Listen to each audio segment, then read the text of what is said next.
Welcome back into another live edition of Kolby's Corner here from Blacksburg, Virginia on August 27th, 2025. Just 4 days away from Virginia Tech taking on number 13 ranked South Carolina down in Atlanta. Shout out everyone jumping in here. It's so late. Been a little bit of a hectic day, obviously, with the media availability. And then I just did a show over with some of the South Carolina guys. You should definitely go check that out. The late night Gamecock show. You can find that linked on my Twitter at Kolby_Crawford. Went into depth about Virginia Tech. I thought they gave some good insight on South Carolina and some good game buzz. Tonight going to be a little bit more Q&A style, touching on some of the bigger points that were talked about today. Obviously, a lot was touched on yesterday at the press conference, but got to talk to Pry again. Obviously, the biggest story, and like it's going to be national news right now, linebacker Caleb Woodson was obviously asked for an update on him, and Pry gave, as nearly everyone expected, saying they still don't have a decision made. And I remain pretty steadfast in the intel I've received that Caleb Woodson will play on Sunday. And between now and then, I feel pretty confident in that standing, unless something were to dramatically change. If something were to change, people are asking who will play behind him. Michael Short, Antoine Santiago, Caleb Spencer, those guys are ready to roll. But I still feel pretty convinced that obviously you got to play the game. You got to play the media game, and I fully understand where that's coming from. But I still feel very, very confident that Caleb Woodson will lace him up and be good to go on Sunday, obviously, with that situation. Now, beyond that, like I touched on the show last night, there will be consequences in the future. I'm not exactly sure what all that will shake out to be, but for Sunday availability, I still feel good about Caleb Woodson, although Pry came out today and said the decision still has not been made. But just you got to say that sometimes to the media. Next biggest topic, obviously talked to offensive line coach Matt Moore, and definitely banged up along that offensive line. And I mean, we talked about in the depth chart yesterday with how they sort of shifted some guys around on that top five front, moving Remack back inside to left guard. Obviously, you got a matchup problem in Dylan Stewart over there, a little bit more comfortable in there at guard. Montavious Cunningham a little bit more comfortable outside there at tackle. But I think specifically just the health of that line. And even in Matt Moore's demeanor, I think, like he assumed this room. He didn't recruit half these guys. Now you bring in a Gavin Crawford, you bring in Kyle Altuner, you bring in Lucas Austin, you bring in Remack, but he's got the guys he's got for this year, and that's pretty much all he's got. And when you get a couple guys banged up, obviously we've seen Brody Meadows be hurt. We've seen Jaden Muskrat probably confirmed today. Jaden Muskrat's not going to be making the trip down to Atlanta. That's a guy who, albeit whatever the reports are, he's seen a lot of college football, and that goes more than saying what Hannes Hammer has seen, what a guy like Aiden Lynch has seen, what a guy like Lucas Austin has seen. He said really good things about Gavin Crawford and Nathaniel Wright, but those are true freshman guys who sort of just stepped on campus like 20 seconds ago. So I feel really confident about that front five. I'm not exactly sure how they're going to roll them out there. If I had to guess, at this point, I think you're going to see Remack out there at left guard and Cunningham at right tackle, just matchup based. And it kind of sounds like that's going to be their best five, but like a lot can change between now and Sunday. But I think that's going to be the front, and you just behind them, it's going to be a big toss up. You just really want to get through these first couple of games and get into the ODU and the FCS opponents to try and work in some of that playable depth with some of those younger guys like Aiden Lynch. I think Aiden Lynch is coming, and Matt Moore said as much, but it takes time to work these guys in. So that's another thing. Another injury note that I think is going to be big, if people are asking about, is obviously at the running back position with Terrion Stewart. I think that realistically could come down to the wire as a game time decision. I think they're probably going to try and give it a roll, but realistically, I don't feel overly confident saying he's going to be 100%. Like, I think it's probably going to come down pretty close to the wire. And I've been pretty open out there about Marcellus Hawkins. I got to shout out Evan G. Watkins, man. He's been on Marcellus Hawkins since he committed in the transfer portal. Just a really dynamic athlete, and nothing was given to him even with this injury. He went out there and I think pretty much won the job. So those are some of the biggest takeaways, I think, heading into game week. Obviously the Woodson, the offensive line, and then Terrion Stewart. A little bit of South Carolina talk. Like I said, make sure to go check out that show I just did with Alex Jones over on the Big Spur for 24/7. Really good show. Got into a lot of stuff Virginia Tech intel I've talked about on this show. They talked about some South Carolina stuff. I think that's going to be big. They talked about Lenore Seller's turnovers and how that could get difficult, with Cephas being multiple and giving him a lot of different looks up front. I think Quentin Reddish could really thrive in a game like this. Someone who's kind of flown under the radar, but has had a really good fall camp returning. So that's going to be really interesting. Make sure to go tune in over on the site, vtscoop.com. We'll have a podcast dropping here. We'll have a lot of content dropping ahead of South Carolina to get you up to date on the opponent. Obviously, a lot's been made about Nick Harbor, Lenore Sellers, Jalen Kilgore, Dylan Stewart, all those guys who are absolute game wreckers. But I think it's really gonna have to watch that trench play. Johnny Garrett matching up against Dylan Stewart. What are they gonna do? Who's gonna come chip out on that left tackle and help him out? Because that is going to be a really, really tough matchup all game. But at the same time, I think Virginia Tech feels really confident what they got at defensive line with Copeland and Gilliam attacking the inside of that young South Carolina offensive line. And I think they like that matchup.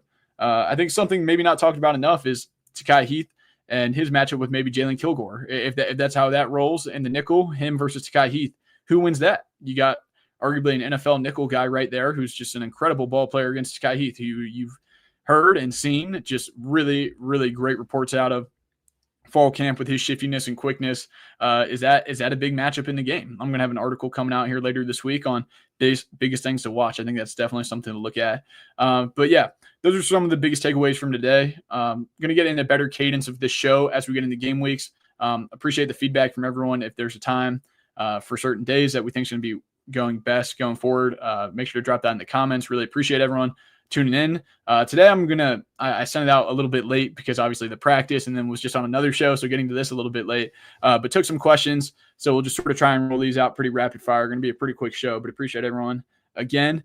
So from the site with Caleb Woodson's situation, assuming he plays, I can see him reacting one of two ways, pretty much saying, is he going to be distracted and down himself or is he going to be motivated? What's sort of the vibe of the locker room? Just with the overall feeling right now. And I think I said this on the message board, like, obviously not a great situation. No one wanted this to happen inside that locker room, but I think the resolve of Caleb and the rest of the defense and the rest of the team really hasn't been shaken or wavered too much. Obviously the optics of it are not great. And with social media, it's going to come across your face. Like you can only block it out with so much. You look to another captain, Kyron Drones, and ask for advice in that situation with the season the way it went last year. And how do you block out the noise and not let it get to your head? And how do you just go out there and play the game? Now that's going to be difficult, and maybe he won't react the same way on Sunday. But I think as of right now, it's still pretty single track mind in there. But we'll see if that's going to be enough on Sunday. But no, I don't think that'll be a massive hindrance. I mean, they had a couple of days to sort of damage control, so I think they kind of knew this was coming down the pipe. And yeah, you're gonna have to take it on the chin there for a little bit. It's just the nature of the beast. It's a tough situation. Next one coming in from the site: VT fumbles Sunday over under 2. See, I wanted to kind of go with the push here on 2 on the nose, but I think I might go under. Yeah, someone's going to put the ball on the ground, but I'll just go with 1. Working on ball security, I think Marcellus Hawkins is pretty sure-handed. I think Drone's really obviously trying to work on those turnovers, not putting the ball on the ground.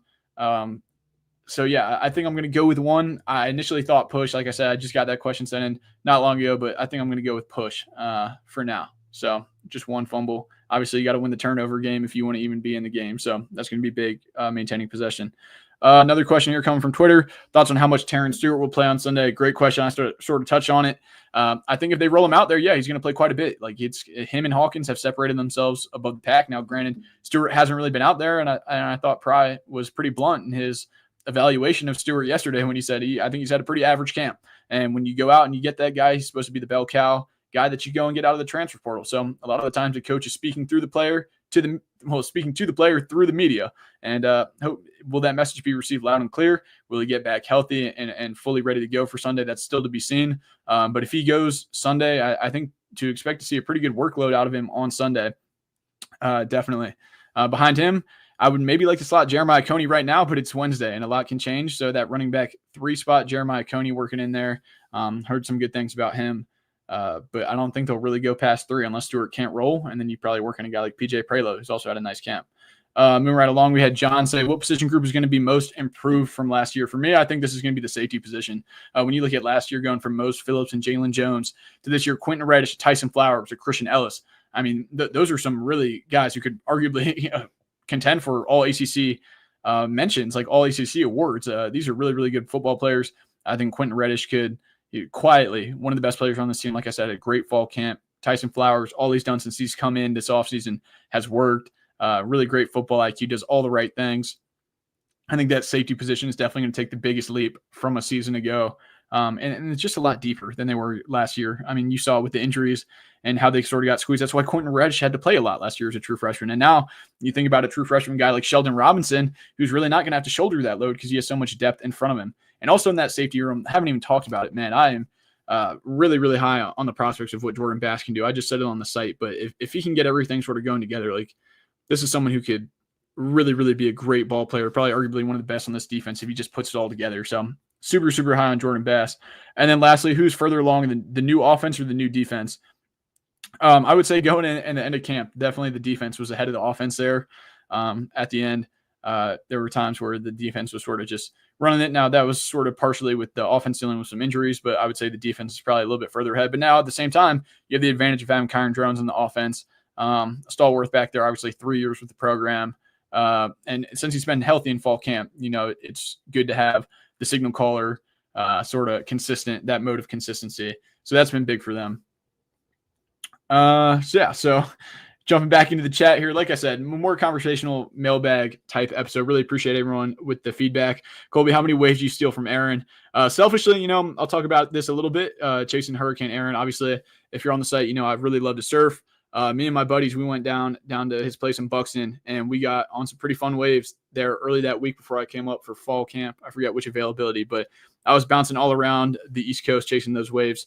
And yeah, we got on some really fun waves. Probably won't be surfing Buxton anytime soon. Really, really tragic situation down there with obviously all the damage they took. But we got on some fun waves over on some not really secret spots, but, we'll leave that up in the air.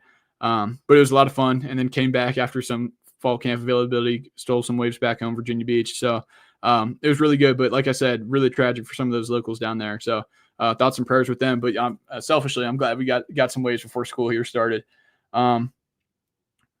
In your opinion, are we prepared to play Coach Prylich defeated in that press conference? I wouldn't buy too much into that posturing of the press conference. I think the guys are going to be ready to play. Like if you're not up and ready to play in a nationally televised Sunday game, like it's not worth going up and lacing out there. Like I said, like I think it's still pretty single track minded in that locker room.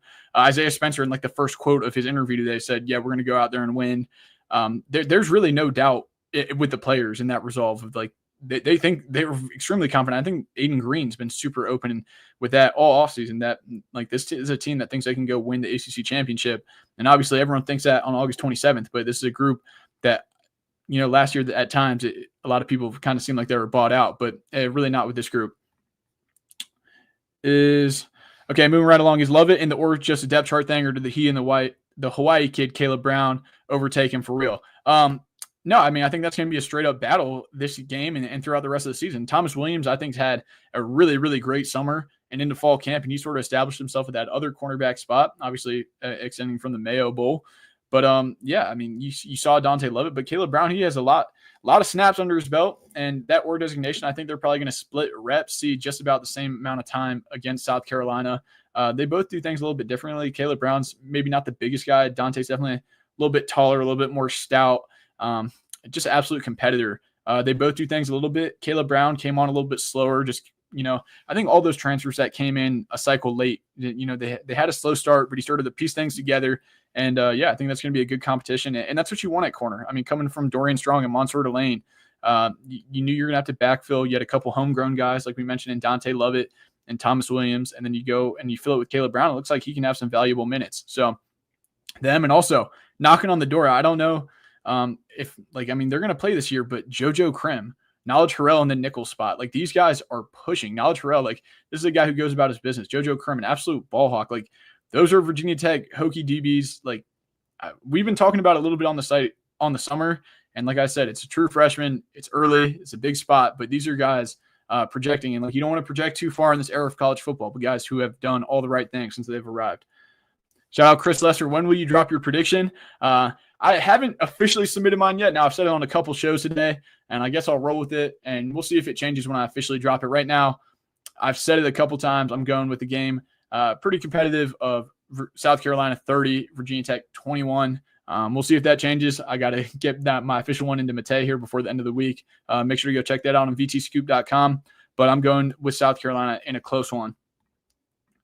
Hang on. How do you feel about the cornerback room, and who do you like in order? Yeah, like I was just sort of touching on, and shouldn't be remiss in all this, that I think if a healthy Josh Clark was here and he didn't go down in spring, that would be by far and away my number one option in that cornerback room. Doug Bowman likes to give me a hard time on the site of hyping up Josh Clark, but that he was doing all the right things, and hopefully he comes back from injury and remains on that track, because really, really dynamic player. He does all the right things. But as of right now, I'm probably taking Thomas Williams and then Dante Lovett, Caleb Brown, and then behind them, maybe if they get there, Isaiah Brown Murray working outside, with maybe Knowledge stepping up in the nickel spot, and then a JoJo Krim guy out there. I know they have Christian Williams listed, but I really, really like those true freshman guys. Like I said, they're green. They're going to take their licks. It's always going to be like that. You're going to get the boom bust with the true freshmen, where they're going to go out there and make a big play, and then they're going to go get burnt, but you just want to see them compete and go fast. And I think they've done that. In your opinion, who are the running backs who you think get the most run? Great question. Like I touched on, I think far and away right now, it's going to be Marcellus Hawkins, who's going to be that bell cow guy going into this first game. He's earned that right with or without Tarian Stewart's injury. I think he's going to get the most run. He's had a really, really nice fall camp. Like it's been touched on. He's an all-around back, but he's had a really nice fall camp. I think he's going to have to pick up a lot in pass pro this game, and that's going to be a big test to see how he handles that. I mean, like, this is his first big leap up to the FBS level against a top 15 opponent, national TV.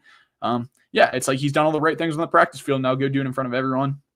Behind him, if Stewart rolls, I think he'll be second, pretty close in touches. And like, let's not talk about like Kyron Drones. Like, this is a guy who's probably going to get a lot of touches this game.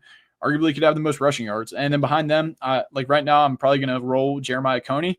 I'll throw that in right now on Wednesday. And yeah, I think he'll probably be that third back. Breakout player for 2025. Oh my gosh, great question. I'll give you a couple, and they're going to be kind of shots in the dark, or maybe a little off the wall if things fall their way. But just projecting guys, really like Takai Heath and what he's done if he can stay healthy. Just really dynamic shiftiness, quickness off the line. Really just exciting things hearing about him if he can just stay on the field. And that's just a great story of college football, of staying even when things get tough and fighting through the trial. So we'll see how that rolls out. He's going to be going up against arguably an NFL guy on Sunday. Takai Heath, Kyle Altuner on that offensive line, redshirt freshman. And then on defense, I touched on it a little bit, man. Jordan Bass, like if things fall his way and he can figure it out and get into the defense, I think he could really break out. And then at linebacker, like I think Caleb Woodson could become an all ACC caliber guy. And I know the situation surrounding him right now, but that's someone who could definitely break out. So just off the top of my head, those are a couple guys that I think could pop. I mean, they've done the right things on the field. Obviously, off the field's a different thing, but I think those are a couple names. Is Gabe Williams still hurt? No, he's been rolling out there at practice. They've kind of obviously not had him in bubble wrap. I haven't seen him out in there in blue. Like, he's been going with the guys, so he's back, which is just amazing. Honestly, a miracle with the way that all went down at Clemson, to have him already back and rolling. I mean, just not even playing football, but just in general, absolutely amazing miracle. But yes, he's back out there practicing. So yeah, like you take that, you look at him and PJ Prelo, they didn't expect to have those guys. So that's a really great story. I don't know if we'll factor in too much this year, but Cephas, like I said, he plays the guy's strengths. He makes him fit in the defense. And obviously you saw Gabe Williams come on strong last year before the injury. So someone who still has a super, super high ceiling here at Virginia Tech. Like I said, man, really appreciate everyone jumping in on the live chat with the post here late, coming up on 10 o'clock p.m. Eastern. Yeah, looking forward to it. Don't know if I'll do one more here before South Carolina, or maybe I'll do one down there live right before the game. But appreciate everyone jumping in. Go tune in over at vtscoop.com. About to be a massive promo deal tomorrow. Make sure to go check in and get that VIP subscription. Going to be a really, really great deal. Fan Appreciation Day. So go check that out over on vtscoop.com. And yeah, appreciate everyone jumping in here and all the support. Going to get on a better cadence. Going to hopefully get some better production quality as we figure this all out. But it's been a lot of fun. And yeah, some more updates on the site, and hopefully try and jam in one more of these in between classes maybe. So y'all have a good one. Enjoy the weekend. Safe trip down if you're going to Atlanta. And yeah, see y'all.